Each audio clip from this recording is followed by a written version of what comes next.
Ingereza wameondoka leo. Mada yao tunajifunga jana.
Oh.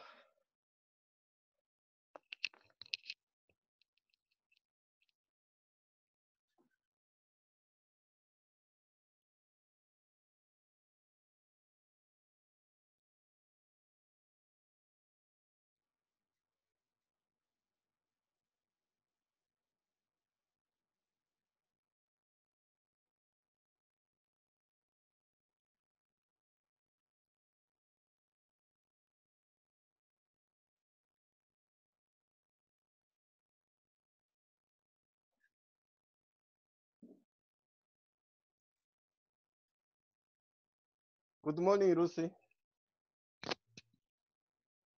Morning, Chika.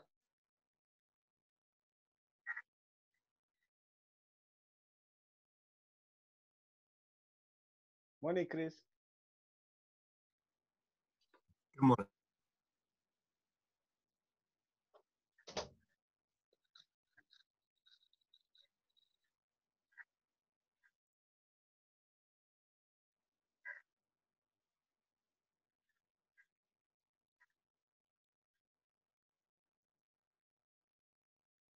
Morning, Lucy. Can you hear me?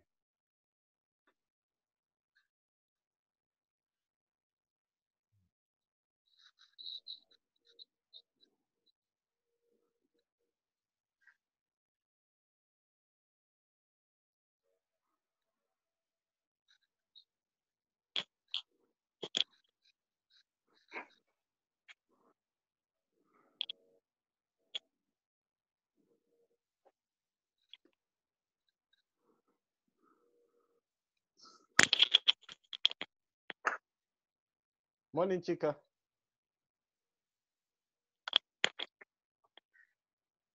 Hi, Chika. Can you hear me? Yes, good. I can hear you. Okay, I'm just checking in. Who Yeah, yeah. Oh, you can hear properly. Lucy, Yes, can that's you hear fine. me?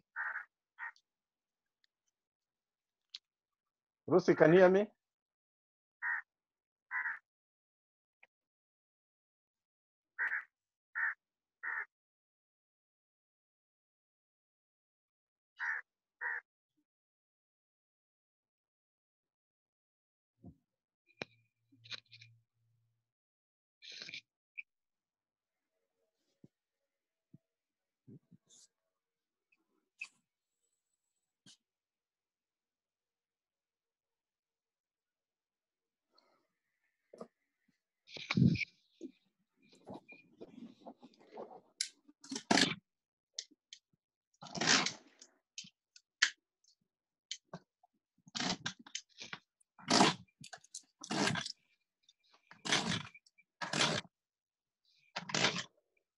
Morning, Eunice. Morning. Can you hear me? Yes, I can. Can you hear me? Yes, just checking to make sure that we are all well connected. Great. Morning, Catherine.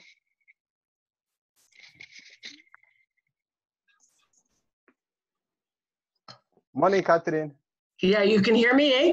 Yes, we can hear you. Thank you for Good. joining us. Yes. Morning, Warren. Good morning, Eugene. How are you? Good. Yeah. Morning, everyone. Hello. Hello.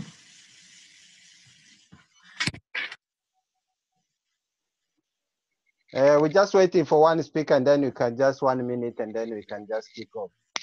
Okay. Can you hear me well? Am I audible now? Yes, we can hear you. Yes. You can. How's everyone? We're doing well, thank you. And we're coping the best we can to make sure our communications lead to a future, continue for the future. And that's the important thing. Oh, no, it's good. It's good to stay positive, especially in the current testing times.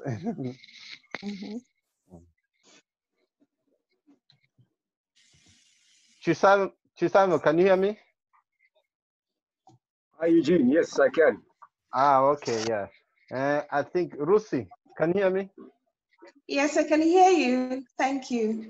Okay, I think we got almost everybody, all the speakers sign up now. Chris, you can hear me? It's okay. The video is not on. I think.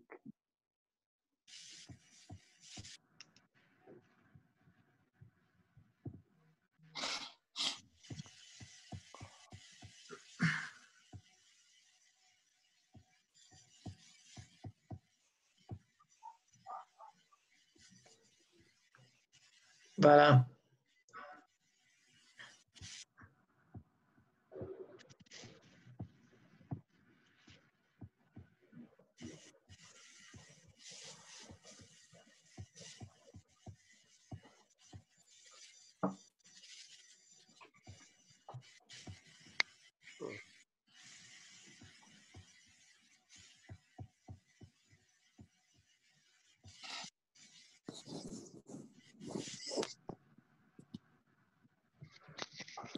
Okay, I think in the interest of time, if everybody can hear me, probably we can just kick off. Sure. If it's that okay. Yeah, thank you everyone for joining us for our SSG webcast on agribusiness, food, and the agro industry development in Africa. And we really appreciate your time for joining us and to share your perspective in terms of the latest updates on the industry and some of the trends are transforming the sector. And hopefully we hope to learn some of the practical solutions that our audience, mainly entrepreneurs, business leaders, and investors on the line, can be able to implement to help drive the sector. So in a bit of housekeeping, I'll be muting all the mic just to minimize the disruption. And also in terms of the Q&A, we'll take the Q&A at the end of the discussion. So we have 20 minutes at the end of the discussion. The discussion will be 60 minutes. The overall, the panel discussion is 90 minutes. So I hope you'll be able to stay with us for that period and be able to. So before I kick off, today I'm your host. My name is Eugene. For those who doesn't know, I'm the co-founder and the CEO for SSG Consulting. And I'm also the chair for One Africa Network, which is a think tank and the social development organization that focus on the issue that affect African businesses, professionals, and the entrepreneurs globally. And I'm also the executive chair for the African Business Chamber based in the UK that we are mainly working to support African businesses in the UK to enhance activity and also facilitate bilateral trade between UK and Africa post-Brexit. And today I'm supported by my partner, Dennis Aguma, who's also a co-chair for One Africa and a visiting lecturer at Birmingham City University. In terms of SSG Consulting, for those who just a bit brief, we are an international consulting firm based in the UK with representation in the US, Nigeria, Rwanda, Zambia, and a few other countries in Africa. So we provide a suite of services ranging from consulting, advisory, and operational support to various sectors of economy, from automotive to manufacturing to business services and emerging market sectors such as economics and things like that. So we work with various organizations and companies, both from international and local, and on providing various support services across the region. In terms of for today, our sorry, I think someone is there. So for today, thank you for the discussion today. We are focusing on food, agribusiness, and agro-industry development in Africa.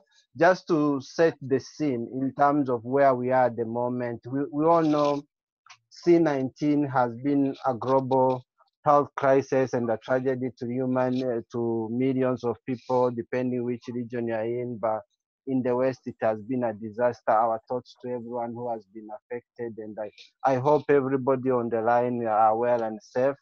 And of course, the crisis also has brought far-reaching economic ramifications, disrupting livelihood with disappropriate impact on household and the informal economy.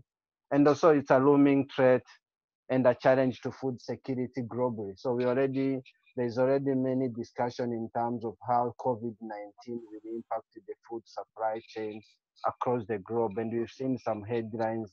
People are overstocking food and the queues in the shopping malls for food and things like that. So of course, before that, we've seen a rising global food demand and the consumption against rapid growing population urbanization in Africa, talking about 1.2 billion population in Africa. And of course, Africa, we know we have very arable land, but around 60%, but 80% of it is underutilized. And in addition to that, looking at some of the import and export data from last year, Africa spent around 30 billion in annual spend in food import, while we have arable land that we could utilize to create more opportunity. And clearly, there's also untapped potential in terms of investment in looking at how we can add value in some of agri sector or activities. And we've seen a rise in FDI inflow in the region, but I hope this crisis is not likely to reverse some of the trend. And the agri-technology is also creating an opportunity for farmers and business and the sector to enhance production and also move into large scale.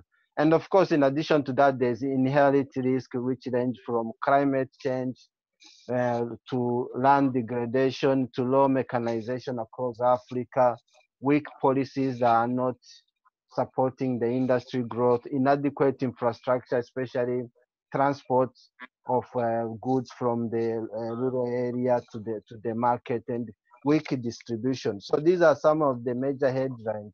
But of course, we are looking to learn from the people we have on the panel in terms of what the latest update.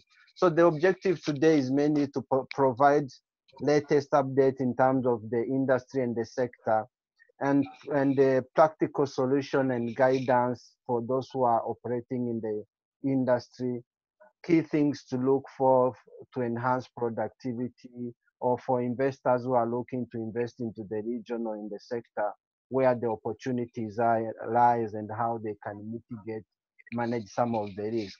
And we've prepared a list of questions that we hope our speaker will be able to help deep dive into some of these discussion and provide some answers. So, and to answer some of these questions, I'm delighted to invited our amazing speakers who have offered their time today to come and share their perspective. So from the first, we have Chris, who's the CIO for Agri Development, AgDev, and we have Chisamiso, who is the investment director for Southern Africa for Norwegian Fund, and Warren, who's a sustainable agri-dev and also a PhD Oh, scholar. this is my colleague. So that is Warren. He's based at Cambridge University. Oh, okay. Sorry, someone is talking. Let me just. So Warren, who's a scholar at Cambridge University, and we have Rusi, who's the advisor for West African Chamber of Agribusiness. Eunice, who is a senior manager for food system and inclusive growth at Wasafiri in Kenya. Chika Emmanuel, who's the executive director for Feed Africa Advocacy Network based in the UK. And finally, Catherine Charles, who has a history of working with various organizations in looking from African Development Bank to World Bank and the other activities, and including international finance and investment. So welcome, and before I kick off, I just want to give a few minutes to our speakers to introduce themselves, to give a bit of brief about who they are, what do they do, and a bit of the landscape in terms of. Sorry, someone is.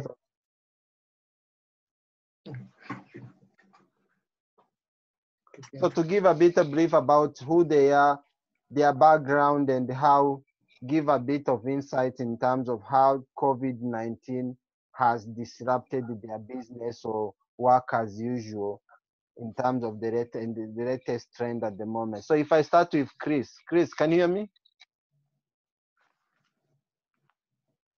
Hi, Chris. Good morning, Eugene. Good morning. Good morning. If you don't mind. My Wi-Fi is really struggling this morning, I'm afraid, so you may lose me. I think I will turn off the video to try and preserve bandwidth. I hope the audio. Good idea. If it gets too bad, you'll just have to cut me off, I'm afraid. Okay, no problem. I hope it's working. But let me turn off the video. So if you can introduce yourself and give a bit of a background, what you do and some of the work you've been working on in the agribusiness, and give share your perspective in terms of how COVID-19 has disrupted the business or work as usual.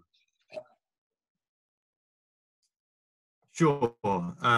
So my name is Chris Isaac. I work for AgDevCo. AgDevCo is a social impact investor investing in agribusinesses in Africa. We've been doing this for over 10 years now. We have investments in 11 countries in Africa and over 45 individual investments in SME businesses, from farms to agri-processing companies through to logistics companies.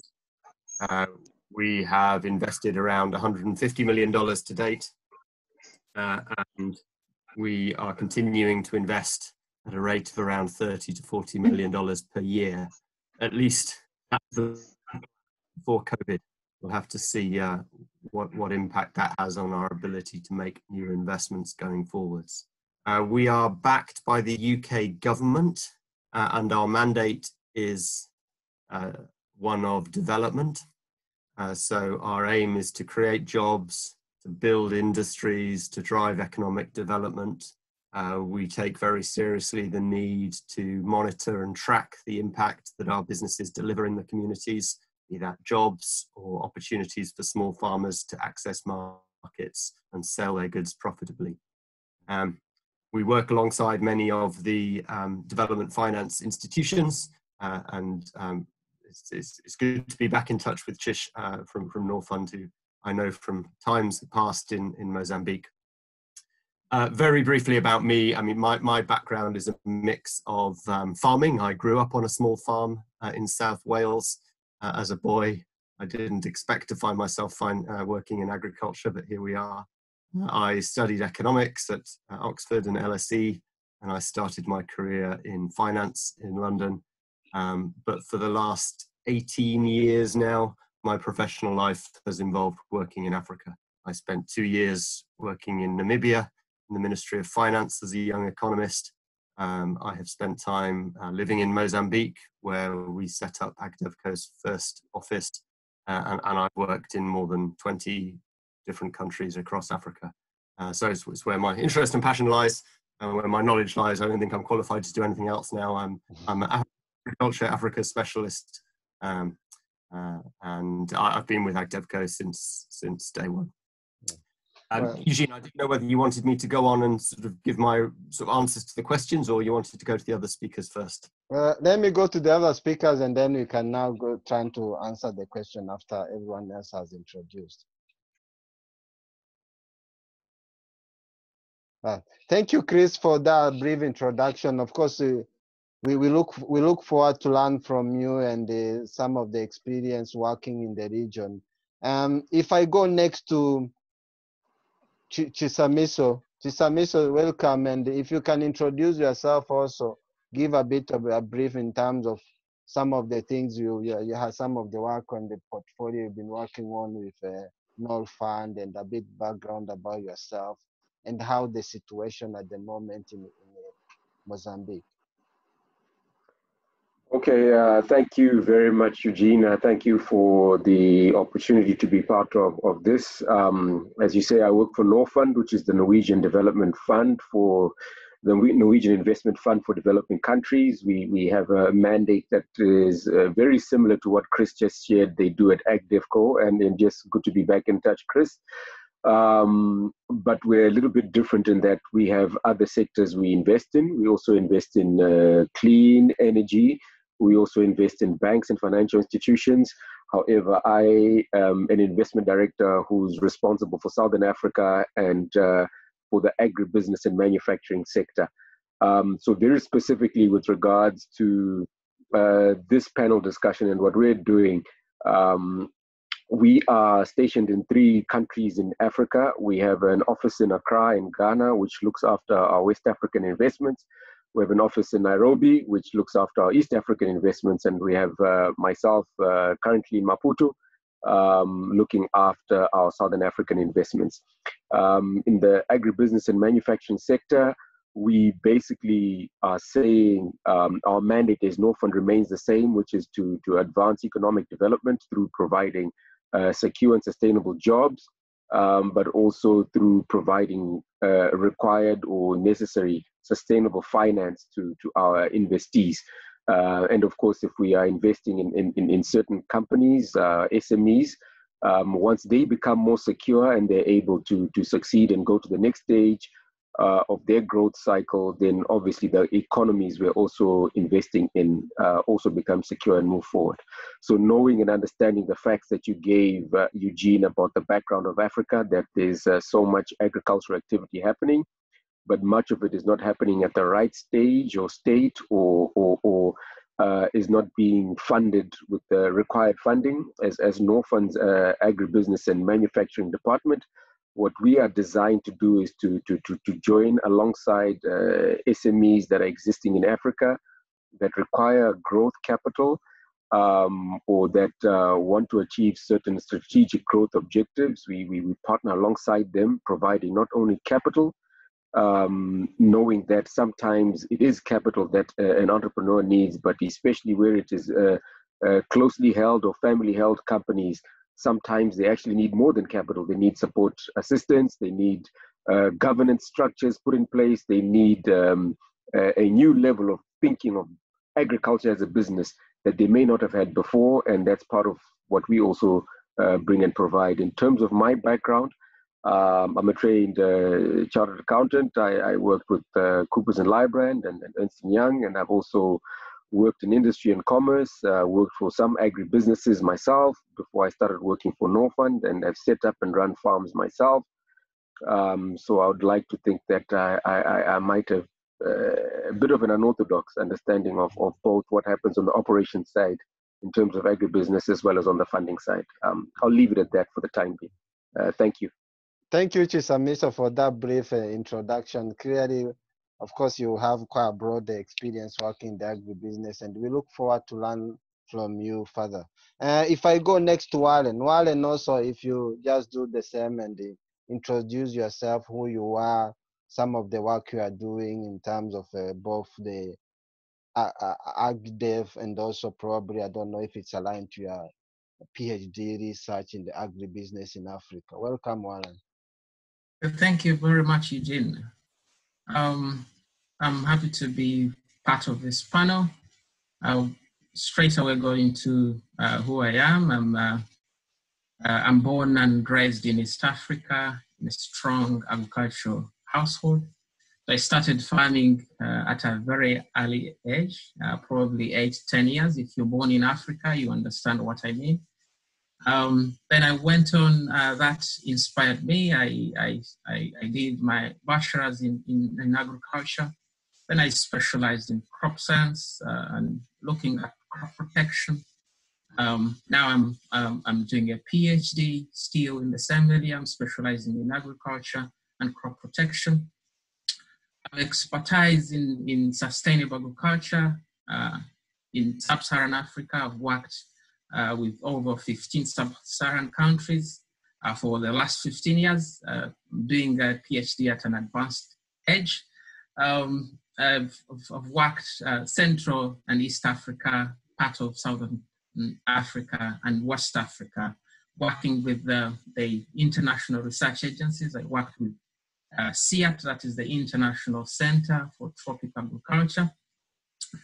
Fast forward with my PhD, it's, as you said, it's linked into sustainable agriculture and development. I work on the tomato supply chain.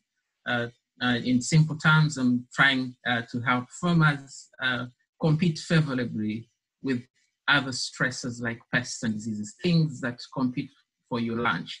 So trying to work with farmers to be able to produce high yielding varieties that are disease resistant, that are climate smart, that have high value on the national and the international market. I also advise 2 ventures. One is a family enterprise, the Busukuma Climate Smart Farm. I advise their climate smart strategy.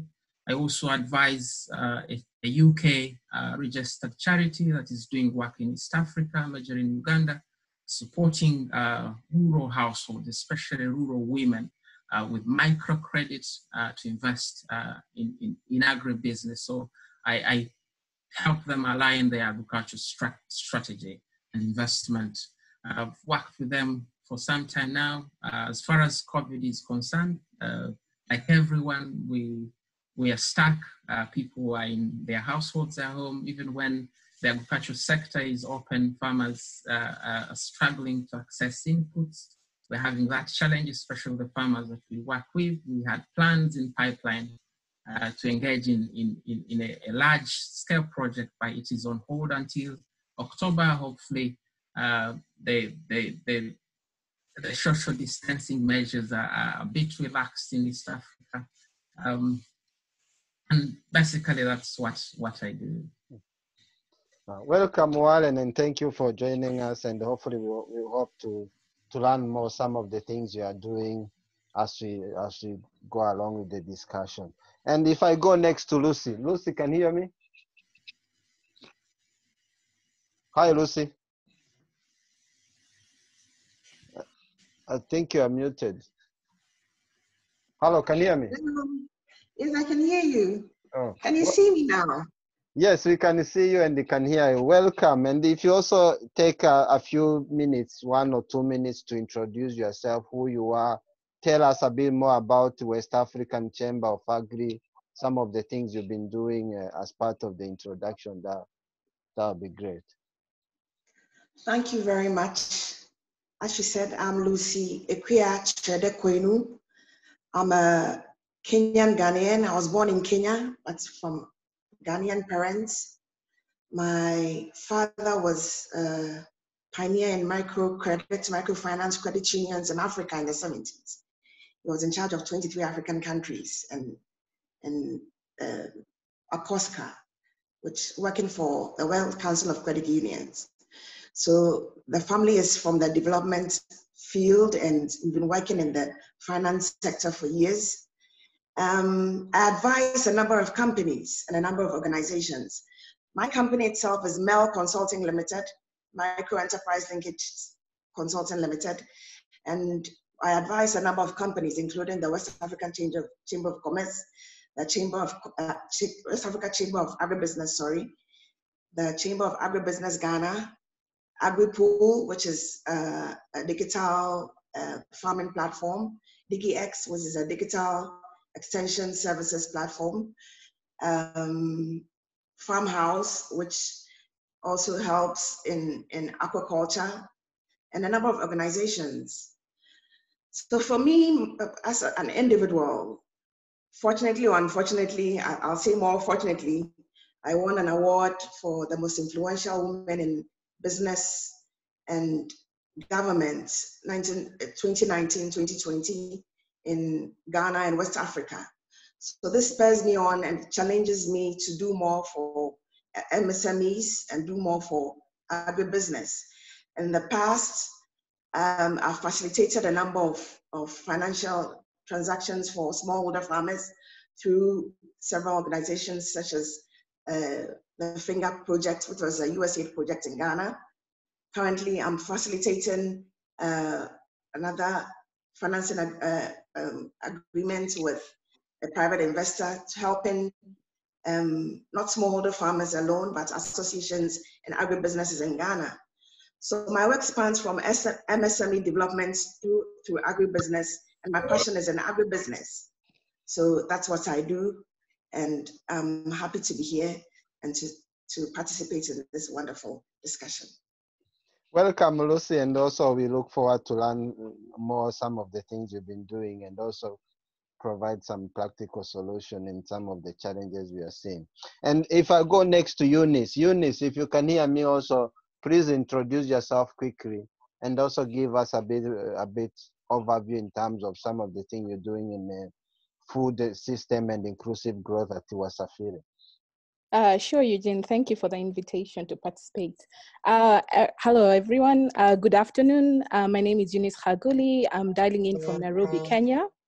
A bit of personal background. I am actually a grandchild of an agricultural extension officer who studied finance as my bachelor's and later on studied my MBA at UCT in South Africa on doing business in Africa. So taking on my master's course helped me focus and shape my career to focus on two things: agriculture, mostly with a specific focus on strengthening smallholder farmers, and then of course private sector development. And here I was looking at matters trade facilitation. Currently I'm working for Westafiri Consulting. We are a consulting firm and an institute based, and I'm currently based out of the Nairobi office. My portfolio focus is on food systems and inclusive growth. Under food systems, we convene conversations across different actors working in the agriculture ecosystems. A notable assignment was work around agricultural transformation and performance monitoring of AU countries.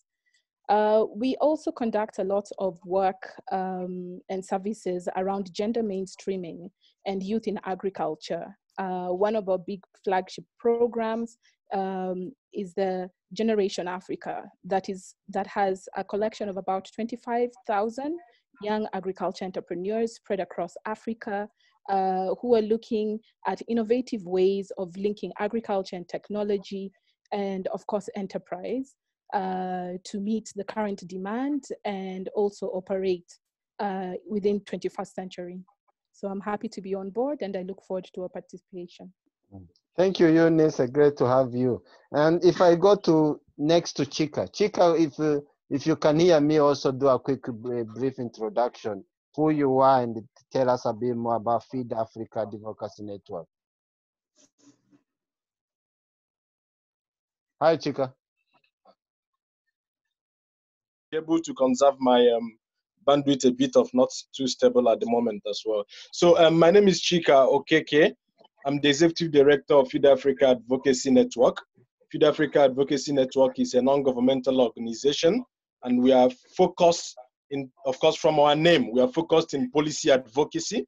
I am based in the London office, and our Africa office is based in Nigeria, Abuja specifically. And Our work focus is basically on engaging stakeholders on implementing relevant policy as results, as specific to agribusiness and how it can be able to improve, of course, food access and as a result of also offer the food security system as a whole.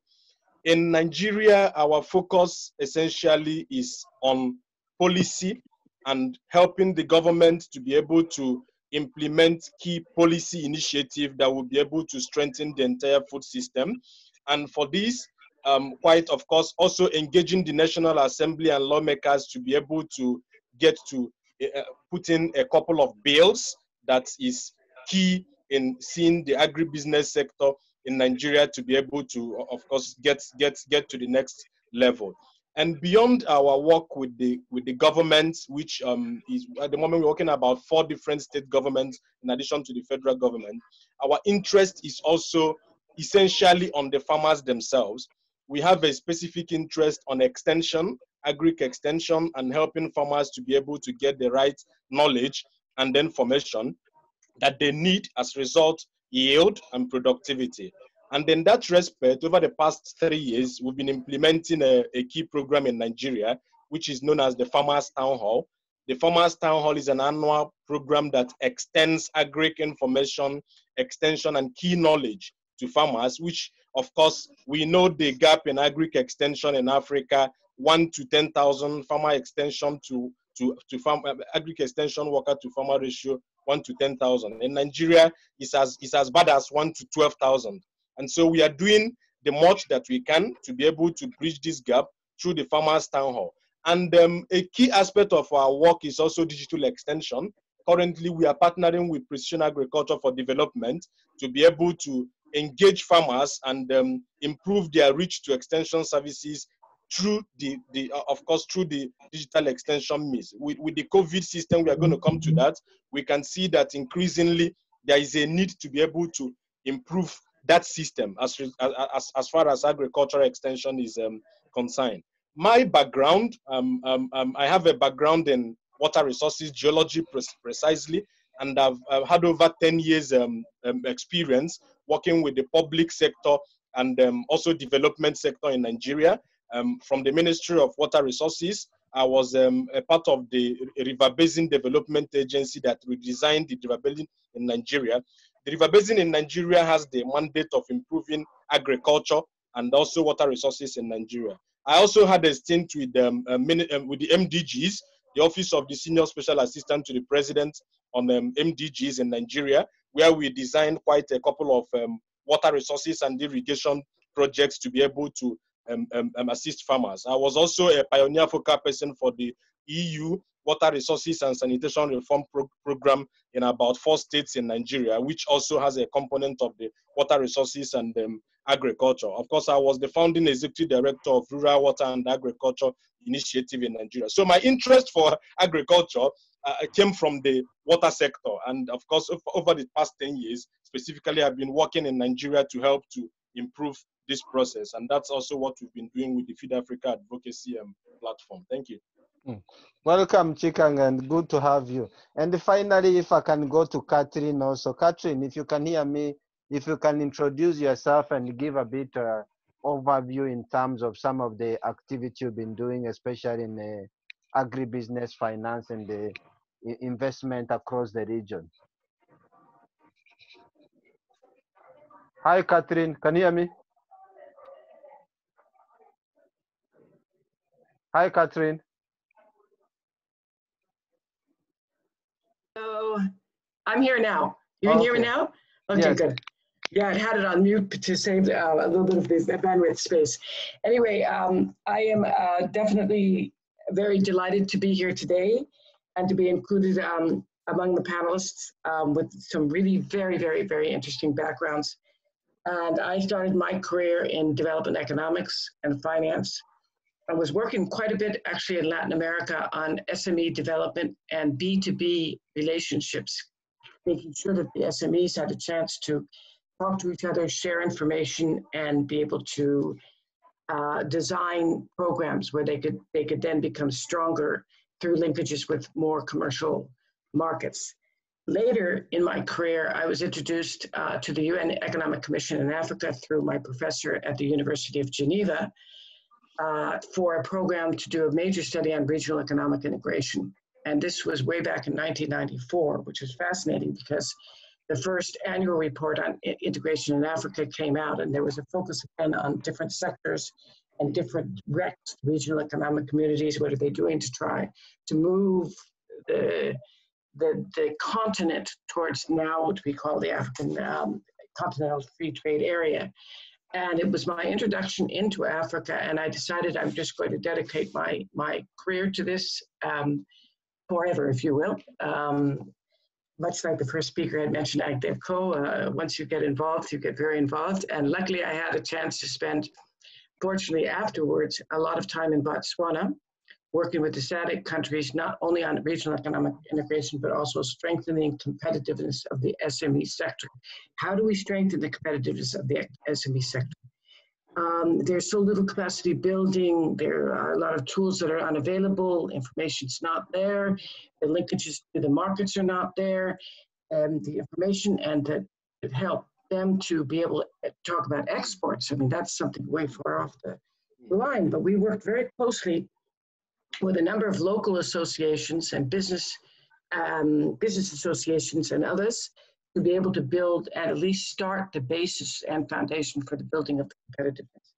And again, I speak about this first because one of the elements that was critical and still missing largely for development of the SME sector, and especially in the agricultures, because agriculture is really the basis of such an important part of developing Africa, that we need access to finance. So I started to specialize in working with a group of partners, stakeholders, DFIs, financial institutions, governments, and private sector to be able to work on innovative financial solutions for SME in the agricultural sector.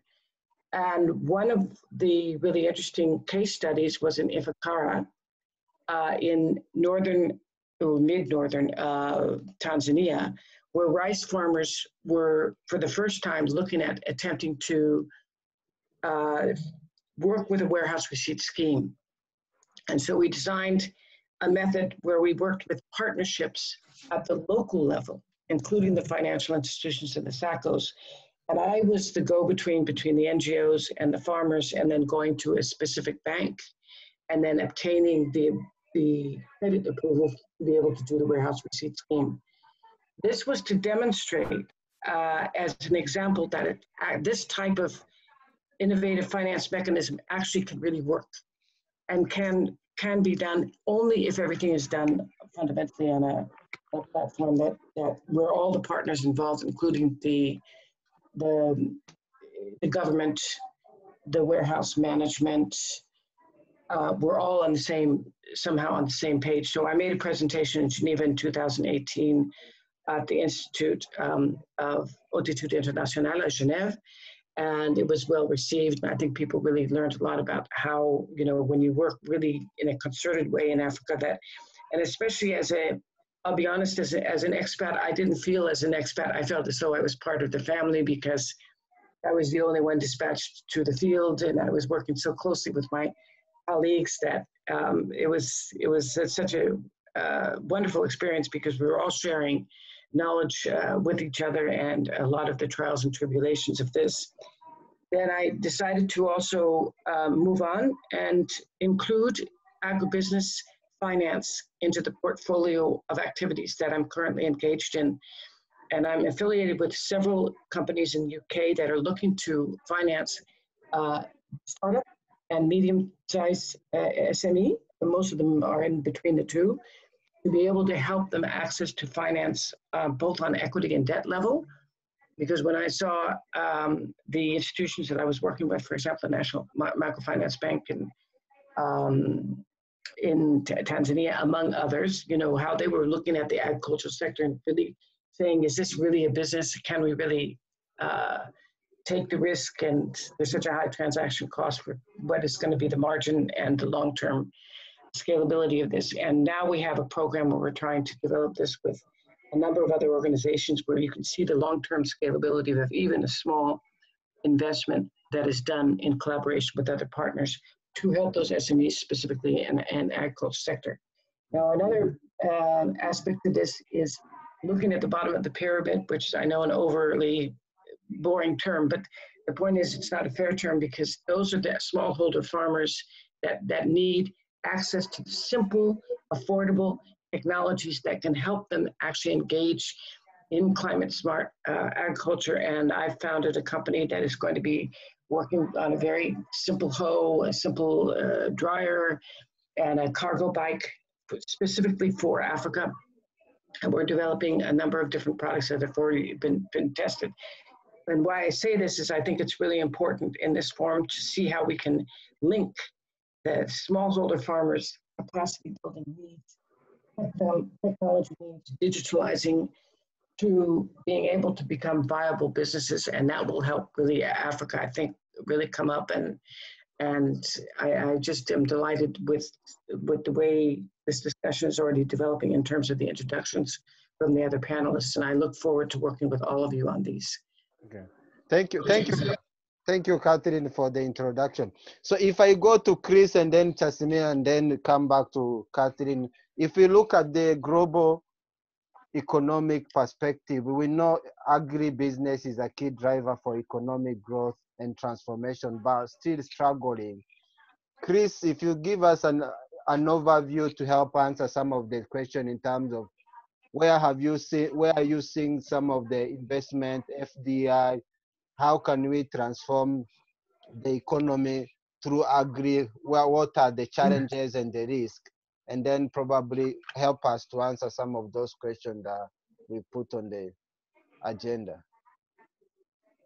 Sure, thanks, Eugene. My connection seems to have improved, so I'll try with video. So let me speak to 2 points. Firstly, the big picture, which is the opportunity for what we think of as a manufacturing revolution in Africa driven by agribusiness. And I'll be making the point that in order for that to happen, there's a need for patient capital. Mm-hmm. And then my second point will be, well, the second area to explore is the impact of COVID-19, how clearly this introduces radical uncertainty into all of our planning. It will be a setback for the development of manufacturing and agribusiness. But there is perhaps a silver lining. One can see beyond the crisis a renewed effort to promote agribusiness to drive development. So first then, on the big picture, why is manufacturing so important? Well, it's clear that manufacturing creates a lot of jobs, firstly, but it also can set off a chain reaction. If you have a small number of firms that are showing success, others will come and set up competing firms to try and replicate that success. And that competition can drive increased efficiency, can drive economies of scale. And that's the process we've seen in Europe, we've seen it in the Asian tiger economies, and we've seen it in China. And there's no reason that that process can't happen in Africa. It's underway to some extent, but it's not happening fast enough. And that's because there are still significant barriers to investments, which in particular act as a brake on those pioneering firms. And if there's a brake on the pioneering firms, then you're not going to trigger that chain reaction. Some of the best opportunities we see to develop light manufacturing are in the agriculture sector. They're in agri-processing, in milling, in preparing and packaging food to supply rapidly growing urban populations. There are also good opportunities in wood production and textiles. But if we want to see faster progress, then there is a need to find ways of supporting those pioneering firms. 1, patient capital, and 2, an easier investment climate. We see success stories. So in Ethiopia, in the leather and the textiles industries, for example, there's been rapid progress. in the garment sector in Lesotho, until COVID hit, horticulture in Kenya. But this is starting from a low base, as you all know. Africa still accounts for less than 1% of global flows of foreign direct investment into manufacturing. So we're still at the very early stages of a manufacturing revolution. And so why aren't we seeing more investment? Is it because foreign companies don't have enough information or misunderstand the risks? I think that's partly true, but it's not the whole story. Clearly, Africa has 54 very different countries, very different economies, and it is hard for investors to stay up to date with a rapidly changing situation on the ground. But it's also true, and I think this is at least half the story, that there are significant barriers to investment in most countries, and they include weak infrastructure and excessive red tape.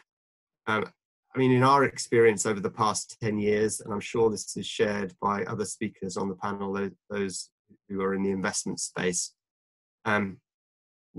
we've seen a number of things which can really impact on a firm's ability to grow, to become profitable, and to scale. I mean, just a short list. Regular power shortages, and in some countries, the power situation has been worsening rather than improving. Border closures and export bans, that's particularly damaging in agriculture, and it happens too frequently, often for political reasons, more recently for COVID reasons, but that can completely undermine the business model of, let's say, a rice producer in Tanzania, where we saw a very large loss, one of our investments, due to that type of intervention. Repeated and onerous tax inspections. Some of our companies are having to deal with 4 or 5 tax inspections every year, and that takes an enormous amount of time away from senior management and the finance function. And then the general sort of challenges of obtaining licenses and permits, which in some cases have caused us to have to pull out at providing investment because a company wasn't able to get a particular license. So all of these things increase the cost of doing business, and they mean that very few pioneering firms go on to become successful companies that then encourage others to come and invest. If the pioneers fail, you can't build new industries. So how do we help the pioneers? Well, the first thing is patient capital. We see a need for a lot more long-term, risk-tolerant, low-cost capital to support early-stage firms. If that type of capital is available, it can make the difference between a company, a foreign company deciding to come into a new market or waiting and seeing. And if you bring together patient capital with really good entrepreneurs and management teams, then you can see rapid and impressive results. And just let me give just 2 examples of investments that we're involved with. The first is a company called Jacoma in northern Malawi. This is the country's only fully irrigated macadamia farm. It grows macadamia on over 550 hectares. It also buys chili and paprika from a large network of outgrowers in the local area. It has state-of-the-art solar-powered hulling and drying processing, and it's also now producing chili and paprika powder for international food companies. So that's an investment we made in 2014, and subsequently other investors have come in alongside us, including the CDC Group, the large UK DFI, and more recently a South African pension fund, Old Mutual. A really good example of successfully building a company, contributing to building the macadamia industry in Malawi. Malawi is a world-class producer of macadamia nuts, and it could rival Australia and Hawaii. And then importantly, bringing in African pension fund money into a commercial agribusiness. And the second example, I'll only touch briefly on this because really the credit should go to Norfund, who were an investor before we were. But this is a company called Africado in Tanzania. Africado is exporting high quality avocados to Europe on a similar sized area, about 500 hectares. We are a 33% shareholder in that company. It had a very good year last year, facing perhaps some more challenges this year with some of the impacts of COVID restricting logistics. But showing that Tanzania, again, can compete with the very best in the world on avocados. It can earn very good export revenues, and like Giacomo, it also has an Agro program working with local avocado producers, providing them with high quality inputs, extension advice, and most importantly, access to a market. So there are successful examples out there of what can be done, but a lot more could be done if, one, there was more patient capital, and two, there was a more serious effort really to address the constraints on small and early stage business. I think it's fair to say there's a lot of lip service paid to improving the investment climate, but very few of the high level government officials or the donor chiefs actually get down to ground level and understand what it's like to be an entrepreneur trying to run an SME business in a rural area, dealing with these issues day in, day out. I think there needs to be a seriousness about addressing those constraints if we want to see the private sector develop. So secondly then on a little bit more on COVID, this is clearly a situation of radical uncertainty. We don't know what's going to happen. As an investor, our role is to try and make projections about the future, but we don't know.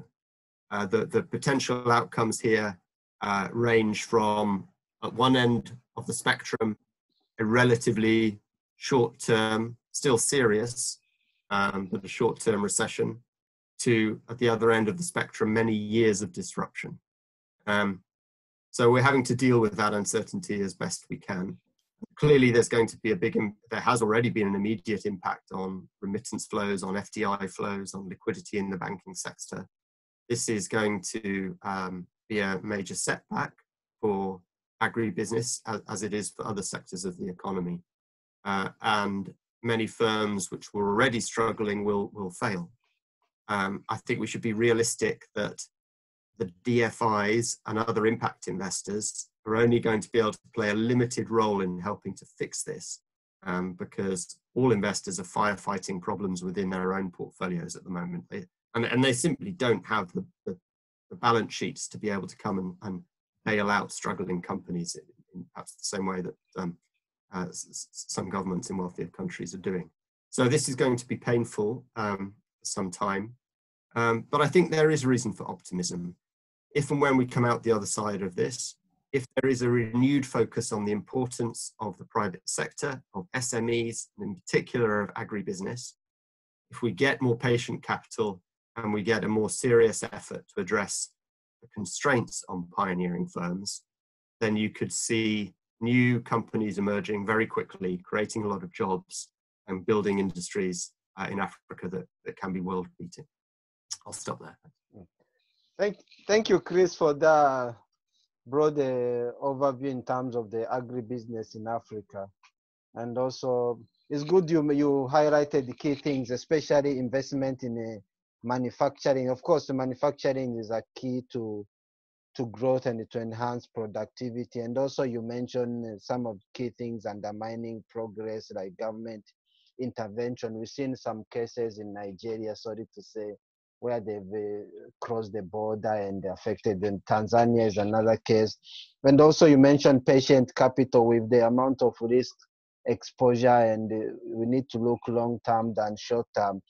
And also, of course, COVID is a huge challenge to the current situation. But one question before we go to Chasima, how is the investment flow at the moment? Are we seeing a decline in FDI and into the continent? Are we going to see a complete shutdown of FDI and into those projects, or what's your view?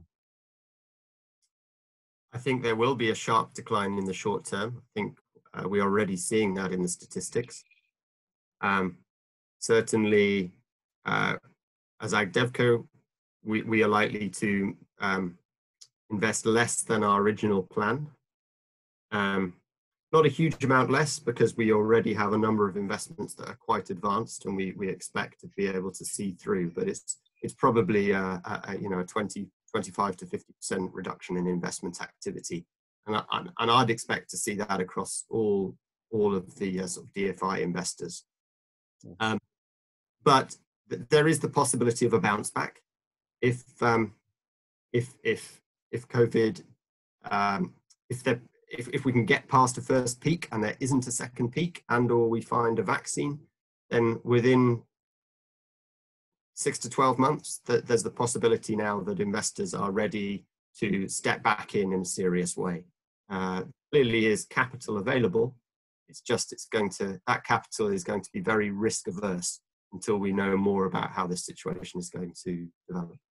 Yeah.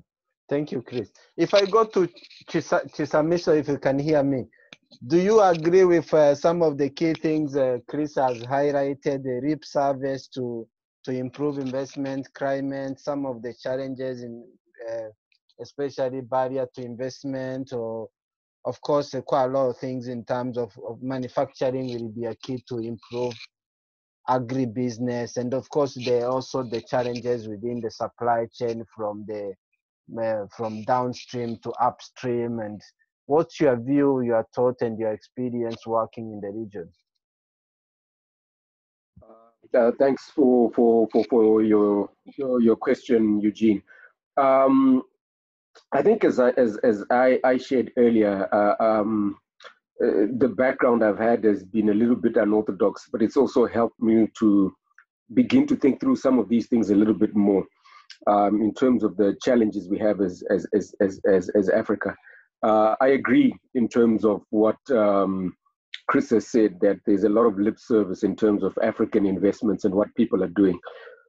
But I also think that one of the greatest challenges we have in Africa is that whilst we have a lot of unique capabilities, or not call them capabilities, unique characteristics that can make Africa a breadbasket, not just for itself, but for the world, there are a few things that are inherent in our climate, that are inherent in our economic systems, that are inherent in our skill sets, that make that reality a little bit more difficult to achieve. So what happens is a lot of well-intentioned people come to Africa wanting to make that agricultural transformation, wanting to make that transformation into making it a value addition or manufacturing paradise, but they end up having problems. A few quick issues there. I think one thing you realize, especially when you work in the work that Chris and myself do as development finance institutions, is that the governments in Africa do not necessarily have all the resources they need to develop, say, agriculture or manufacturing. So whilst they may go onto world stages at the World Economic Forum and invite everyone to come and say, you know, we have very fertile land, we have good rivers, we've got all these things, quite important to remember is that it's not just those things that create the right climate for us to be able to transform ourselves into a continent that can actually feed itself. So inherent in some of the inhibitions is things like government policy. So sometimes we have all those physical characteristics that can make us become self-sufficient on food, but we can't move and become self-sufficient simply because there's government policy that stands in the way, or simply because sometimes the funding that's required, which as Chris mentioned, long-term patient capital. In Norfund, we actually add one more word to patient capital. We say competent capital, because sometimes we've seen a lot of well-intentioned people that are not even Africans as well sometimes, investment fund guys that come from the West, come from Europe, from wherever, with great ideas that want to do the right things in terms of making Africa work and manufacture and produce, but they end up having failed projects because they don't understand how this place works. They don't understand what the challenges are. They don't understand that if you're building a business that's in grain farming, because the nearest large-scale grain storage is 800 km from where you are, you may have to build your own subsidiary storage on the farm.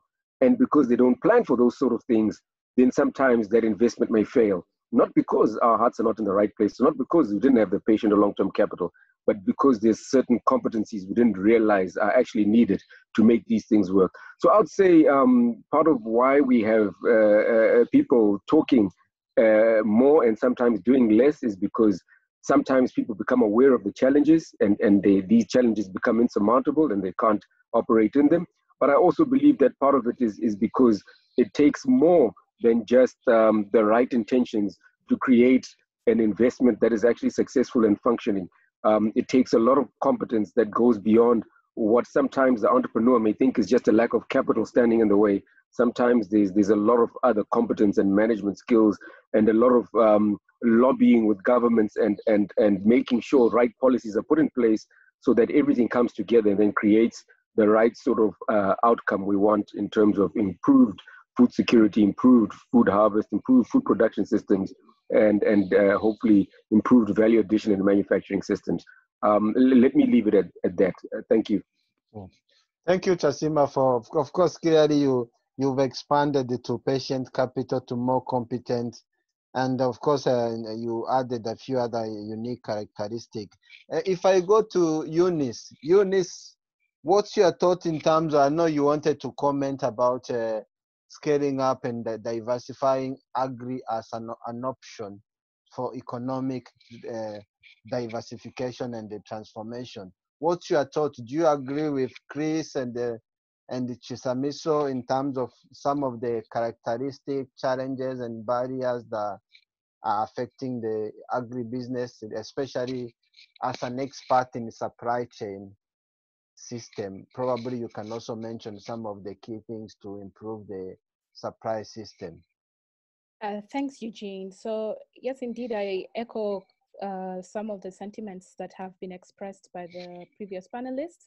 Mine was just to also throw in, as a champion of women and youth and in diversification, just to throw in that we cannot leave out youth and the role of technology when it comes to scaling up and diversifying the agricultural industry. I think in our current programming under Generation Africa, we have noticed that, I mean, the youth in Africa go above and beyond in terms of just developing agribusinesses that are technologically sound, but just lack some of the support structures that I believe Chris and Chisamiso mentioned in terms of patient and patient capital. But also I would just like to bring on board the element of policy and policy that a policy environment that is, number one, enabling, and then number two, also flexible and nurturing. So here, I think COVID has shown us that right now, to support youth agripreneurs, we need tax benefits and tax reliefs for some of these digital agribusinesses, these startups that are being forced to file bankruptcy, or some are trying to really pull themselves in recovery, given the different protection measures that governments have put in place. I think there was also a lot of conversation on a digital single market as a way to boost cross-border and interregional trade. And these are also some of the issues that, if we are thinking scaling, if we are thinking innovation, and if you're thinking diversifying from the traditional on-farm solutions or initiatives that are out there, let's not forget youth and technology as well in our conversations. Thank you. Thank you, Eunice. If I go to Chika, of course, you've heard from the rest of the panelists, enabling policy is a key barrier. Especially recently, we've seen some government intervention that has affected some of the agri activities in Nigeria, and where they've restricted the import of food. And what's your thought, and what are some of the things you are advising, especially Nigeria? I know it's a very complex region and with many challenges. If you can give us some of your perspective and how we can create better enabling policy, that would be helpful. Hi, Chika. Yeah. Hi. Can you hear me? Yes. So I hope you had my. Yes, I can. Yes, I can. Thank you, Eugene. And yes, I agree partly with Chris in his suggestion about lip service and also a couple of things as regards manufacturing. I also agree with key things. But let me say that COVID and post-COVID we need to understand where we were before the COVID pandemic, as far as manufacturing and agro-industry development is concerned in Africa. It's important to understand where we are coming from, so that we could actually, in our analysis, actually see what could be the changes post-COVID. Now, before the COVID situation, what is the level of manufacturing as far as agro-industry development is in Africa? Africa accounted for less than a 2%. Less than a 2% in terms of agro-industry development. And the question is why? Those indices, will they suddenly change after the COVID pandemic? In the post-COVID era, what is going to change? The World Bank estimates that for a sustainable development, inclusive of manufacturing agro-industry development, Africa needs about $42 billion investment annually. Before the COVID, we were doing just about a 20% of that, or less. Just about $7 billion is being attracted into the industry. So the question is, has anything changed? Why are we not processing? Why are there no chocolate manufacturing industries in Africa, in Ghana, in Cote d'Ivoire, in Nigeria? Why is it that in the entire of Africa, you do not have a sesame oil processing industry? All 95% of our sesame is being exported to China, to Vietnam, to Turkey as raw materials. Why is it that Ethiopia, Kenya, and the rest, you do not have, companies that are into tea manufacturing? The question is why? Number one is that investment, manufacturing, investors' funds naturally flows to areas where there is enabling environment for the funds to be able to grow. Do we have that in most of the African countries? We still have a lot of governance issues. Secondly, do we have the needed infrastructure that drives manufacturing? From China to Taiwan, we see a manufacturing hub. Support with key infrastructure in logistics, in port systems, in transport infrastructure, sea, air, that support this manufacturing hub. Do we have that in Africa today? Transportation within Africa, it is more expensive, more costly to go from Nigeria to Tanzania than it will cost me to fly from Abuja in Nigeria to London. It cost me almost the same amount to fly from Nigeria to Ethiopia than it cost me more than it would cost me to fly into New York. So, do we have the port infrastructure? African ports handles less than 3% of global cargo. So we lack the key infrastructure in transportation, in railway, in road, that is enabling the smooth movement of this manufactured product. We don't have it. Electricity is a problem. A country like Nigeria with 200 million population generates only about 7,000 megawatts of electricity and is able to transmit only 5,000. The cost of manufacturing in Nigeria for palm oil is most expensive in the world compared to Malaysia, compared to Indonesia. So why would somebody come to Nigeria to site a modern palm oil processing mill? The cost of our sesame oil is the highest in the world if it's processed. So we cannot compete. Competitiveness is a key in the manufacturing. Subsidy. African governments, are they able to provide subsidy? Our wheat, Africa expends nearly $12 billion annually importing wheat. Russian farmers, the farmers in the UK, the farmers in check. They are all given subsidies to be able to produce wheat. We lack most of this in Africa. Dumping is an issue. And we come to the issue of the Nigerian border closure, because we need to understand this so that as we are moving into the African Continental Free Trade Agreement, we get things right. Why did Nigeria close its borders? Nigeria is a hub for rice production and processing. But cheaper rice, cheaper palm oil find its way from Thailand, from Malaysia, from China. Nigeria is about the largest producer of tomato, raw tomato in Africa, but spends nearly $2 billion annually importing tomato paste. Why? Because the cost of producing and processing tomato in Nigeria is the highest in the world as compared to China.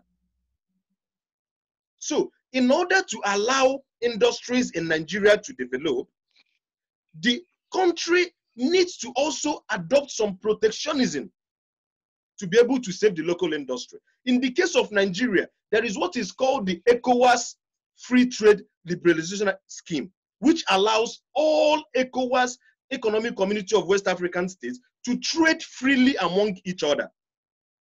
In other words, goods that are coming from Ghana or Ivory Coast or from Senegal or could come into Nigeria without paying those necessary import duties as they would have paid if you are coming from other places in the world. But what happened? It's been abused. Under the ETLS agreement, all goods that are produced in West Africa and labeled made in West Africa can come into any of the West African countries. But what do you have? Somebody in Indonesia produces palm oil, mills palm oil, sends it into Ivory Coast, brands it made in Ivory Coast, moves it into Nigeria because Nigeria has got the market. Nigeria has got the population. Somebody produces rice somewhere in Thailand, moves it into Senegal, brands it made in Senegal, and moves it into Nigeria as made in Senegal. Also, as part of the agreement, we are supposed to have every of the containerized products coming into each of these countries assessed. They are not doing it.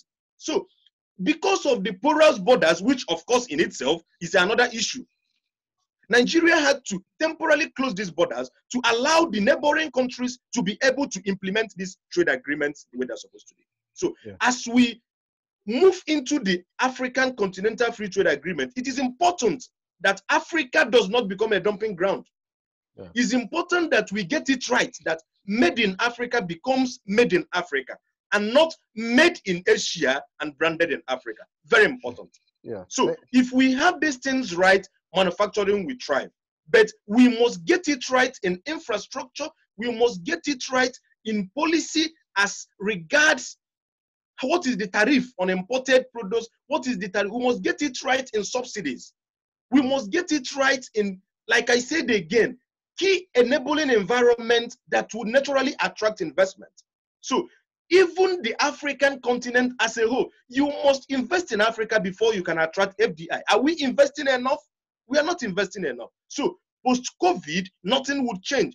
Post-COVID, it would get worse because there will be less funds even coming in as compared to what we are getting. So we need to get it right, but we also need to understand that in terms of manufacturing, is not going to be a one-shoe-fits-it-all approach that you can do in Tanzania and take it and replicate in South Africa and take it and replicate in Nigeria. No, we should get the policies right. We should get the enabling environment right. Governance and institutional things should be gotten right. But at the same time, we should also be able to implement across board other things that I've mentioned earlier. Thank you. Thank you, Chika. Of course, clearly, we know Nigeria is a unique country with unique challenges, especially when it comes to some of these policy enabling environment. I've been to Nigeria almost 10 times, and I've seen it on the ground. Sometimes you travel from Abuja to Kano, you see wasted tomato across Tomatoes, yes. And of course, we also seen some of the industry like Kaduna used to be one of the textile hub, but now it's all failed. And this policy issue does not only affect agri, it affects other sectors, the automotive, and of course, some of it is kind of accelerated by poor governance. So, but if I go to Warren and then I can go to Rusi, if Warren, if you can probably share your thought about some of the key things that has been highlighted by Chris and the Chisamiso and of course Chika in terms of policy, does Uganda or even other region share the same challenges or unique challenges, or what's your thought? And then probably we can go also to Rusi to hear from Ghana and the other area. Okay, thank you very much, Eugene. Just want to start off from where you ended, talking about Nigeria being unique in terms of the agricultural question. But I think these problems are across Africa.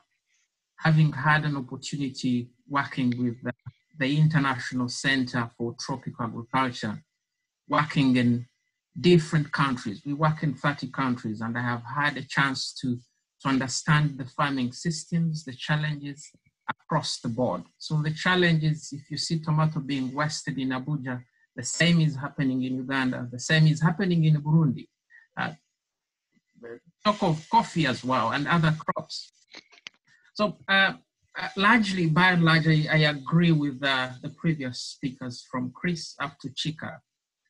Issues to do with manufacturing, issues to do with policy, issues to do with the cost of production, the dumping, the lack of subsidies, and I will expound on those. But before that, I just want to re-echo that as much as agriculture is private sector driven, it's predominantly private sector. If you look at farmers, if you look at the input supply, if you look at businesses, it's private sector driven. But for it to be successful as far as the value chain is concerned, you need heavy involvement of the private sector, of the public sector. That is, for transformation to happen, national governments and institutions should be heavily involved. People talked about that, and there is a political question as well. There should be heavy investments in terms of public sector financing. If you look at the Maputo Agreement, which came up with a blueprint for Africa, the Comprehensive African Agriculture Development Program in 2003, tasking African governments for each one of them to commit 10% of their public resources to agriculture. That is not happening as required. There are issues to do with policy. When Chika was opening up, he talked about the farmer to extension ratio. The recommended one, if for heaven's sake, is 1 to 400 farmers. But if you go to most African countries, be it Uganda, be it Rwanda, be it Burundi, be it Nigeria, it's one extension worker to thousands and 10,000s of them. It is only happening in some places like Tanzania. Chris mentioned that we see a lot of good things coming out of Tanzania and Ethiopia. Perhaps it has to do with the information, the flow of technical expertise and information. If you look at Tanzania, the extension to farmer ratio could be below 700 farmers. The same with Ethiopia. So we haven't really been keen as governments to support the private sector investments. But let me fast forward move to the core areas of investment that could improve agricultural productivity. I know Chris talked about manufacturing. I want to segment it into three sectors. Of course, the food sector is quite diverse and very complex, but I want to segment it into inputs, infrastructure, and the markets. But there is also another hidden arm of the food supply chain that is hindering actually growth in agriculture. Less we talk about research, and unless we have intentional efforts that are made to make it less bureaucratic. I'll give you an example. To release a hybrid variety across African nations, it takes not less than 4 years, in some places 7 years, in others 10 years. It's heavily bureaucratic. The process of release of varieties is quite high. It's not transparent at all, not traceable, and not even accountable, but that has to do with public funding and financing. So we must strive, if we want to see a productive agricultural sector moving forward now and post-COVID, we need to see a heavy involvement of the private sector in terms of funding, in terms of design and implementation. It's high time we move from a top to down approach as far as research is concerned to bottom up, involve stakeholders. Talk about the SMEs that you talked about. They're never part of the research chain. But then we move to, I talked, that fits in the inputs. Talk about our agricultural sector is very traditional. The fertilizer use across the continent is very low. The one that Chika talked about, because the cost of production is quite high. And talk of inputs like seed. The fact is 70% of farmers in sub-Saharan Africa use own saved seed. They use what they planted in the last season, and that has challenges with pests and diseases, with the quality. And even the seed that is in the private sector, as far as the seed companies are concerned, it has issues. The issues have been coming out of Kenya. I've worked in Kenya with farmers in Uganda. You plant high quality seed from a seed company and you get 70% germination rate. So there's a problem with the input sector. And that has to do with storage conditions. If you visit all the seed companies, most of the seed companies, most of them probably do not have cold chain, and seed has to be kept stable for certain humidity and temperature. Unless we see that change, probably we'll have challenges with improving the productivity. Then if we move to infrastructure, many people talked about manufacturing, but look at how we farm, very traditional. Only less than 5% of African farmers use irrigation systems. 90% is rain-fed and open pollinated crops. Look at storage. Chika mentioned that as well. Do we see storage systems for potatoes produced in Rwanda? Can we hold as much crop in stores more than we see it in the field? No, we do not have that. So we need an investment in terms of storage. Then people talked about roads and issues to do with electricity, issues to do with ports. I won't go into that. But as far as storage is concerned, this is another fact. If you look at post-harvest losses, Chika talked about the cost of production. The food to waste ratio for Africa is actually very low. We lose quite a lot, 30 to 40%. And in some countries, we could be losing 50% of the crops that we produce. And recently, if I move to COVID, food has been distributed across East Africa. You hear things like unsafe food. So there's a problem with food quality, the safety issues. Maize flour having high aflatoxin. It has to do with post-harvest infrastructure. So we must address that. For instance, introducing solar bubble dryers. Catherine talked about, simple technology, climate smart technologies that would improve production. Then talk about sorting and processing platforms. That has to do with manufacturing. As far as markets are concerned, African markets, as far as agriculture is concerned, they are highly fragmented and exploitative. There's a heavy involvement of middlemen. There's forward selling agreements. Farmers do not benefit as much from what they produce. It makes farmers vulnerable. So the faster we organize farmers into stronger institutions, agribusiness platforms, we see that coming up with the with a bean value chain in West Africa, Cameroon, Togo, in Uganda and Tanzania, building, marketing platforms. Then value addition is another area. Most of the African produce is traded in crude form, and Chika pointed that. It is more expensive to buy rice that is produced in Tanzania and Uganda than getting it from wherever it is produced in Vietnam. Why? There's a high cost of production.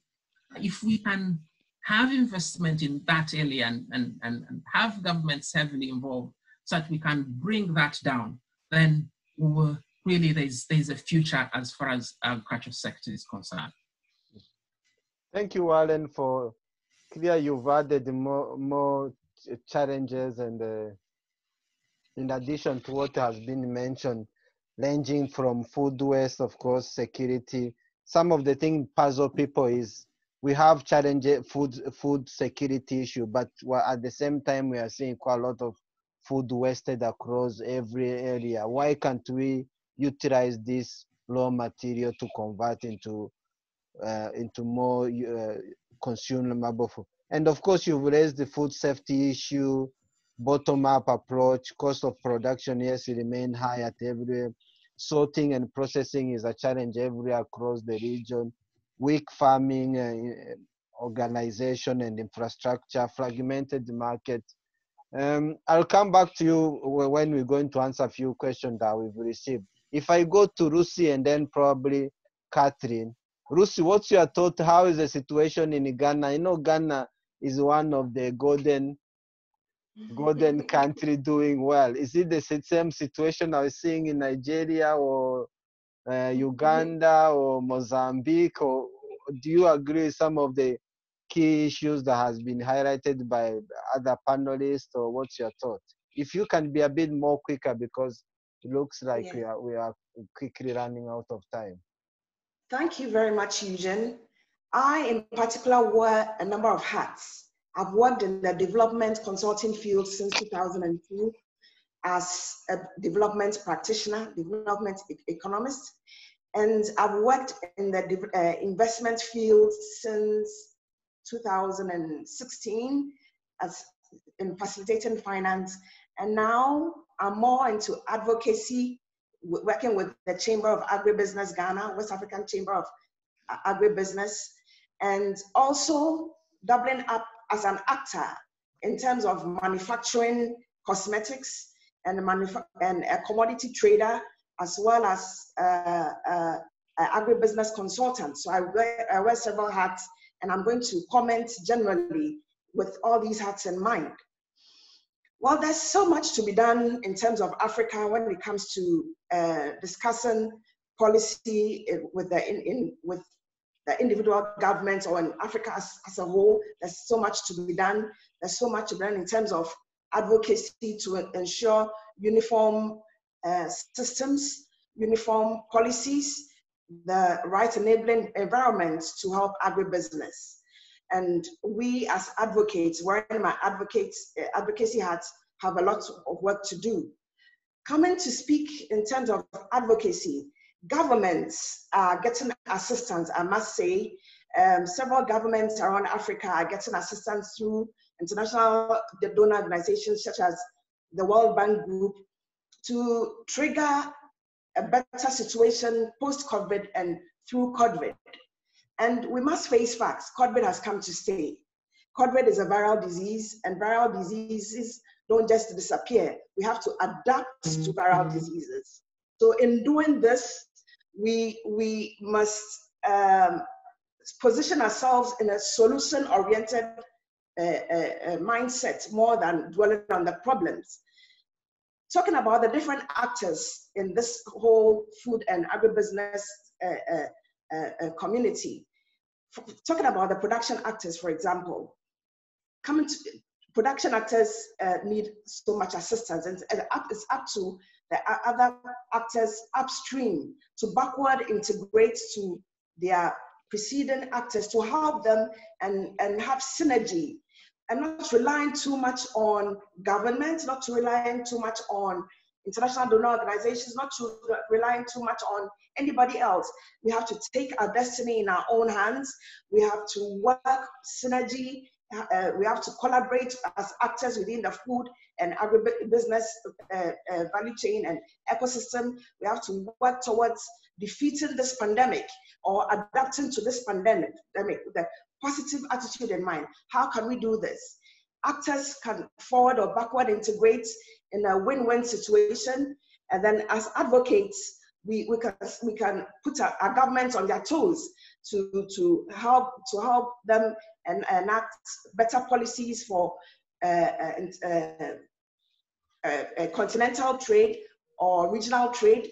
And as actors ourselves, talking about investment, yes, I agree to an extent with what Chris and Chika said, but I must say that more investment is really coming into Africa in the food and agribusiness system, even as we speak, although there's a lot of skepticism from development finance. Private sector individuals all over the world are bent on investing more in the food and agribusiness sector in Africa, because Africa is a food basket for the entire world. And we have the potential to produce more organic food and food for the world. And with fighting this pandemic, organic food is key in building our immune system. So it's an opportunity. So we look at the opportunities with this COVID pandemic more than dwelling on the problems. One, synergy between actors in the food and agriculture value chain.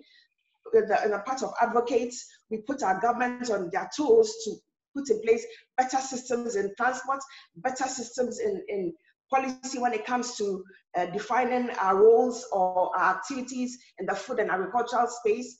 And then with acting, working amongst ourselves, we should know this. Force majeure in contracts doesn't have a pandemic. So what are we going to do? You see? So we as actors ourselves, we should be able to collaborate in such a way for a win-win situation. And how can we do this? We have to research more into current trends. Yes, we can rely on desk research, on what people wrote just a year ago. Things have changed and transformed within the last 3 months and even within the last month or so. So we should be in touch with current trends, research what is going on now in the food and agribusiness value chain or ecosystem, and come up with solutions more than dealing with problems. Solutions for governments, solutions for advocates, solutions for actors within the food and agribusiness value chain. Let's dwell on solutions and try to adapt to this pandemic, which we will have to adapt to because viral diseases don't go away. How can we do this? More investment into research and current research. Internet has made research easier. You can easily go onto the internet and get the right information from the right sources. And then with food and agriculture, apart from research, we're now going into the area of digital extension services, digital Internet of Things, digital farming. So we should capitalize on this. We should capitalize on the ICT tools and channels available to enhance the food and agribusiness sector in Africa. And we should not work in isolation. We can develop Africa to an extent, but we need the rest of the world as well. So we should collaborate with the different trade blocks for a win-win situation. We should know what works right for Ghana, what works right for East Africa, what works right for North Africa, and come up with a contextual and real-time policy through the African Union and through the different trade blocks to let the food and agribusiness sector thrive in Africa and in the entire world. Yeah, so this is what I have to say. Yeah, thank you, Lucy. And it's good you mentioned about digital farming. Of course, digital farming, ICT, and the industry for automation, IoT, all those, they present opportunities to improve agribusiness. But we need to bear in mind the challenges in Africa in terms of cost of data and the unreliable internet and power source. So those are the challenges, because some of these technologies require fast moving broad bandwidth, especially 4G, 5G to implement some of this digital technology. But it's an opportunity to start thinking about that. In the interest of time, if I go to Catherine, also just get her to share her perspective, if she agree with the rest of the panelists, and then we can wrap up just answering some of the questions quickly.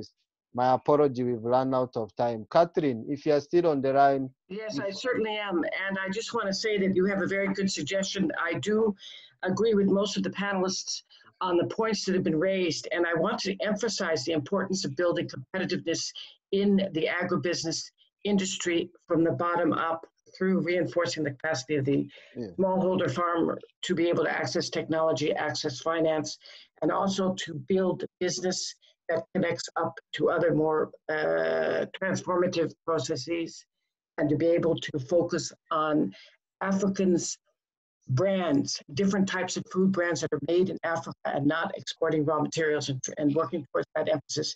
Secondly, and I'm being a bit short here because I know we're short on time, is the importance of public-private partnerships.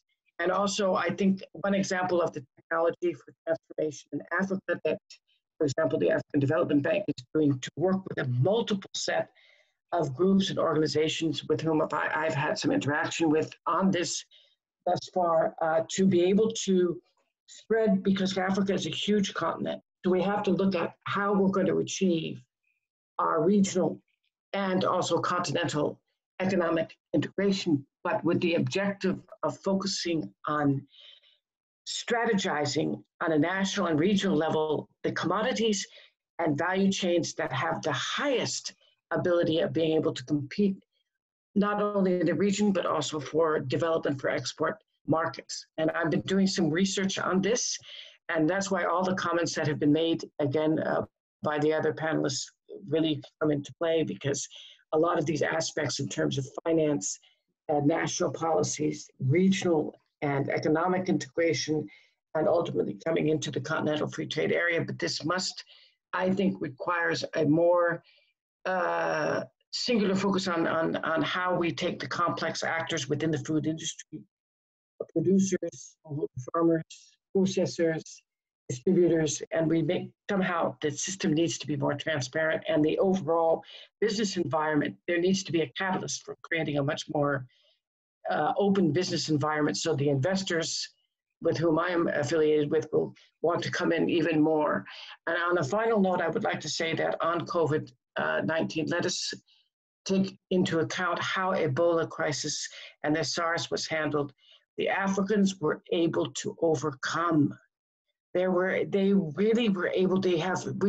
to recognize the fact that many people in Africa have suffered so much through different pests, diseases, viruses, all sorts of issues. And I really honestly believe that I have confidence that the African continent will have to learn, obviously, how to cope with this virus, but that if we look at the case of Ebola in Sierra Leone, where we have a project right now for an African fruit juice processing plant that is actually doing very, very well. And it had a major setback with the Ebola crisis, and now it's up. It started to come up again, even under the COVID virus. So we need to keep our perspective and hopefully our optimism, and I will leave it at that. And thank you. Thank you, Catherine. Quite a lot of thought-provoking comments, and there's quite a lot of key points highlighted throughout the discussion. And unfortunately, we ran out of time. But just to wrap up, if I can ask our speaker to just summarize 1 or 2 minutes in terms of how can we intensify agriculture production in Africa, where are the opportunities likely to come from as we move beyond COVID-19, if it's still with us or not, and also how can we reduce food waste and security. Chris, what's your thought in terms of, to wrap up, in terms of how can we intensify agri production in Africa, reduce food waste and the security? And of course, maybe you can touch on FDI. What will be the key to attract more FDI and the investment in Africa, including remittance? we know it's a bit, diaspora remittance is another big area. Thanks.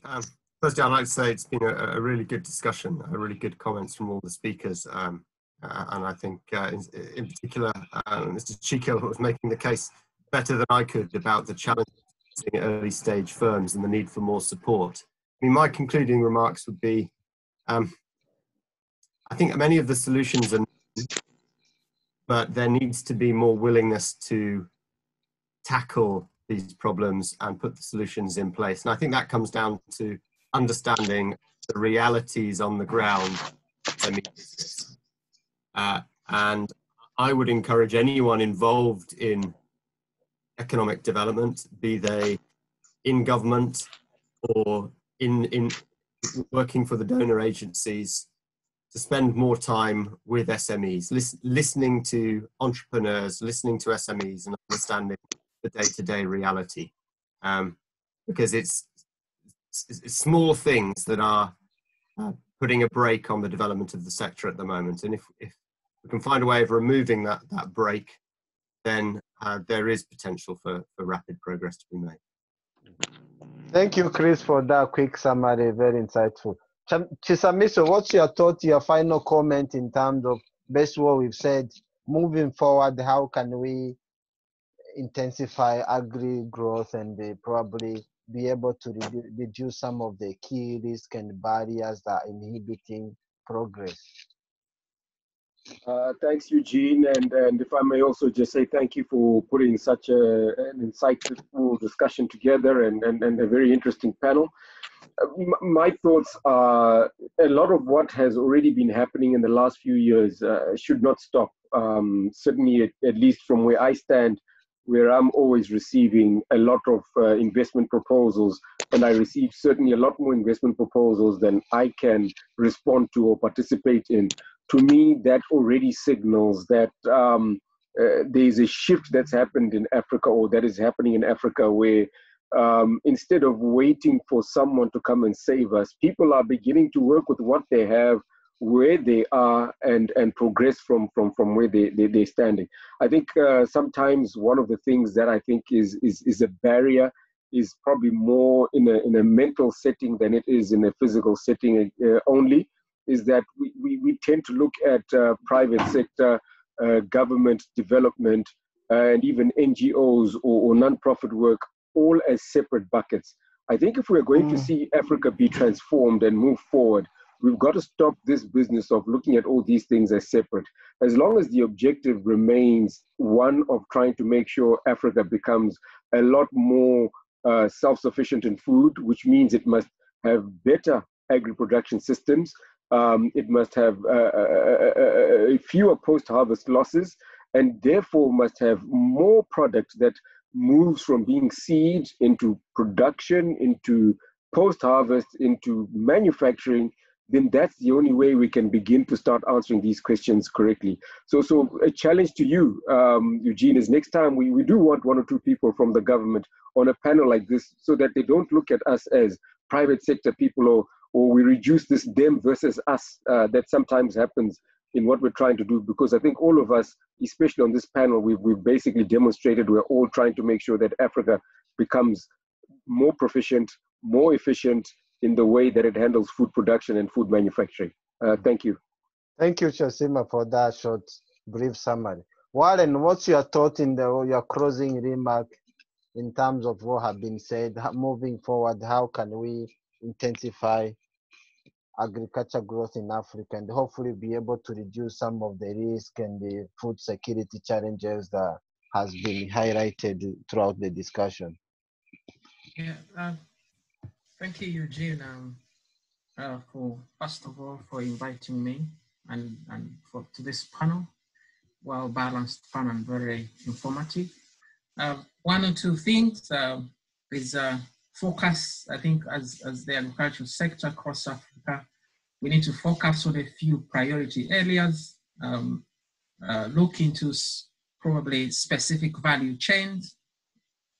Streamline the way post-harvest is handling. We need a lot of input as far as a reduction of post-harvest losses is concerned. then we also need to streamline distribution. Basically, disrupt the highly fragmented supply chains and reduce the cost of production. For instance, most of importation and distribution, if you look at inputs, contributes over 45% to the price the farmer has to bear. So if we can use digital innovations to improve that, that'll be great. Then we also need to understand carefully our farmers as far as production is concerned, their product needs, their buying behaviors, constraints and preferences. Sometimes we produce fertilizers in packages farmers are not able to afford. So we need to invest heavily in that. Then provide value addition services to performing, for instance, if it is a seed sector, if the seed sector is performing very well, then we provide value addition services to make them better. Thank you, Warren. And if I go to Eunice, what's your closing remark in terms of how can we intensify agribusiness or boost the supply chain, hopefully reduce food waste and the security issues? Thanks, Eugene. My closing remarks is that as we speak right now, it's informed by the current environment in Kenya right now. We are facing three main challenges. We have COVID-19, we have desert locusts, and we have flooding. And this has had tremendous impacts in terms of food production, food waste, and just stagnation of some of the markets. So in terms of food production, we are looking at protecting the supply chain to the point of even considering it an essential service and looking at how to redirect resources, policy, etc., just to make sure that this function continues. How do we keep the markets going? We are looking at food production with a focus on women. They are the ones who are a major contributor. And at the same time, with COVID-19 and all these other challenges, the burden of care of redirecting their focus to taking care of children as opposed to farming, we know there are going to be flow-down effects on that. Looking at food waste and the role of technology in terms of storage and also value addition. Agricultural risk, again, the conversation on agricultural insurance is coming up. And we are talking about even at the early stages of germination to this point of how do we safeguard smallholder farmers and also help them in recovery. And then again, when it comes to increasing resilience, let us go back to our indigenous foods and looking at what arable land that we have and the current conditions that can enable this production. In essence, how do we keep this agricultural market going? We are just, those are the conversations that we are having, especially now that some of our borders with, for example, Tanzania and Somalia have closed down, which were major routes. Other conversations on how do we reestablish grain corridors to help communities mitigate risks associated with food insecurity. Lots of conversation, but I'm happy that I was part of this panel. Thank you. Thank you, Eunice, and it's good you mentioned about the Rawcast. I think COVID-19 has kind of made people forget about the Rawcast issue across East Africa. And of course, you mentioned the critical role of women in agribusiness in Africa. This is something, this is important also. And also safeguarding smallholder farmers. If I go to the rest of the Chika and Lucy, what's your final thoughts before we can wrap up? Hello. Yes. Eugene. Yes, I can hear you. Yes. My final comments are that, first of all, climate change should be taken more seriously because the food and agribusiness sector hinges on the weather and it hinges on the climate. So it should be taken more seriously. More adaptation and mitigation strategies should be implemented, and there should be more in advocacy. There should be more from the government. There should be more from us as actors ourselves. And there should be a collaboration within all these different stakeholders within the agribusiness and food and agribusiness ecosystem to do more for climate change and do more to enhance the livelihood of each and every actor in the space. Secondly, I will say that this kind of synergy that we are advocating or we want to see in the food and agribusiness sector should be such that we find ourselves as one family, working with government, working with the international donor organizations, working with each and every actor along the value chain for a win-win situation, so that we don't see ourselves isolated and we don't see ourselves as being the only beneficiaries, but we see the holistic picture and position ourselves such that it is sustainable, because if your friend wins, you also win. So we should work in a collaborative manner. And the future is bright. COVID, as I must say, although I sound a bit skeptical, it's a viral disease and it's come to stay. So we have to adapt and look out for opportunities and make more out of it rather than dwell on the problems. And ICT is key in this. And you mentioned about the challenges in ICT in Africa. I see it more as an opportunity. It should be an opportunity for the international telecom giants to see how they can educate Africans more on the benefits of ICT and the benefits of 4G, 5G, I don't want to comment now, so that we all move forward and make the continent even greater, hinging on the food and agribusiness sector. Thank you. Thank you. And if I go to Chika and then finally Catherine. Yes, thank you, Eugene, and thank you to all that has spoken. In conclusion, Eugene, your question is, how can we go forward from here? Yeah. I want to say, Eugene, that we've not started in Africa. I'm sorry to be blunt. We need to sit down now and ask ourselves, what is our theory of change for agricultural development in Africa? What is our theory of change? What is our plan? Are we going to run a plan that is dependent on smallholder farmers, which means more smallholder farmers that produce less food but more jobs?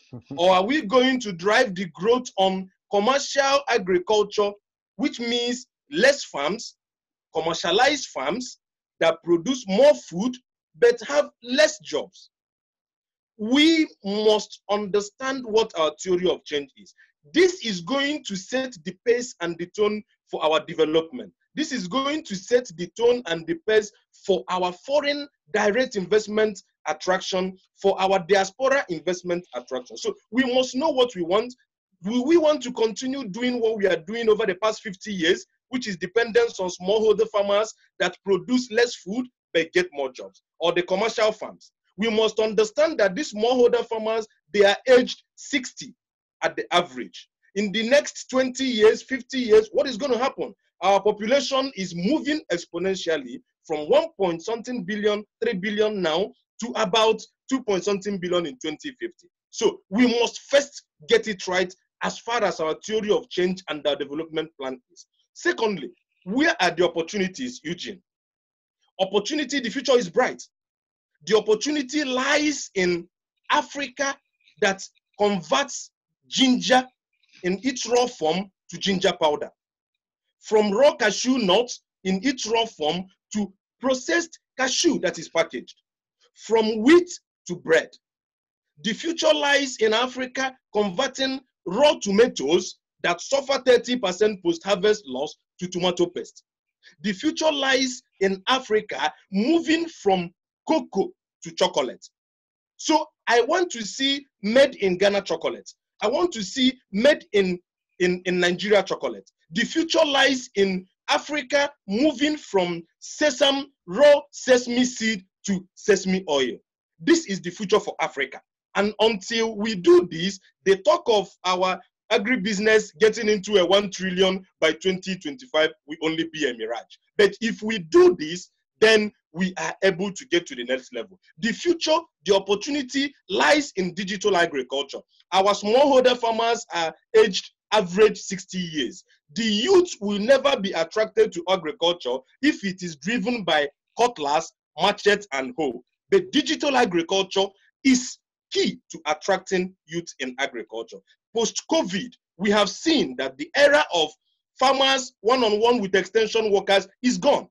So we must usher in the era of digital extension services. We must usher in the era of digital agriculture as key to attracting finance. We must understand that the era of sitting down and having 100 people in a hall to pitch for investment has been challenged. So we must empower the digital platforms that are currently being used to attract investment in Africa. This is the future. Our future is bright, but we must have a plan. We must move from a talking Africa to a working Africa. We must move from an Africa that is dependent on international development partners alone and crumbs to an Africa that has an Africa agenda, that has an Africa-driven developmental plan for our agriculture. The future is bright for us. Thank you for putting this together. Thank you to Chris, Lucy, and everyone that participated. It's been a pleasure. Yeah. Thank you, Chika. Good you mentioned about we need the proper theory and the plan for change. Of course, there's no way we can continue to look for smallholders, farmers to increase productivity. We need to shift away into commercial farming and of course you as you rightly said, we need to enhance converting raw material into product made in Africa product and usher digital agri to make it attractive for the youth. And Catherine, what's your last 1 minute summary and your thoughts in terms of future? How can we enhance for the agribusiness? Well, I think we can enhance by being proactive. And actually, this group and those that have participated in this conversation, I think it would be great to enhance and look at best practice. Look at the SME and commercial and processors along the value chains in the agriculture and agribusiness sectors. See where the success stories lie. We focus a lot, there's so many challenges that have been brought up cogently by everybody at the panelists, and these are very, very important. But it would be interesting, I think, to carry this discussion on in a more formalized fashion and to structure a framework where we can have an interactive dialogue that comes up actually with recommendations. Yeah. We need to be proactive and come up with solutions, as one of the panelists had mentioned earlier, to the challenges and identify them and take the reins on that as a group. It would be looking at the best practice first and then carrying it to the next level. Yeah.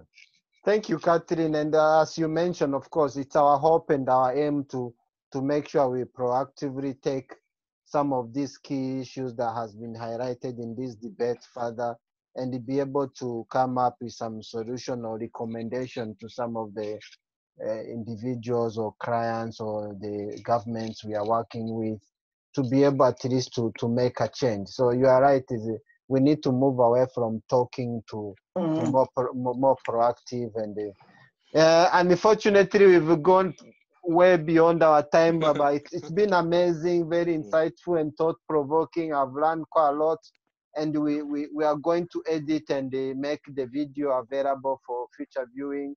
And we're also going to summarize some of the key content and the key things that has been highlighted through this discussion. And we'll share the report when it's available on some of the things that has been shared. And we hope to continuously host this discussion on agribusiness on a quarterly basis, looking at some of these challenges and the practical solution to be able to drive the change across Africa.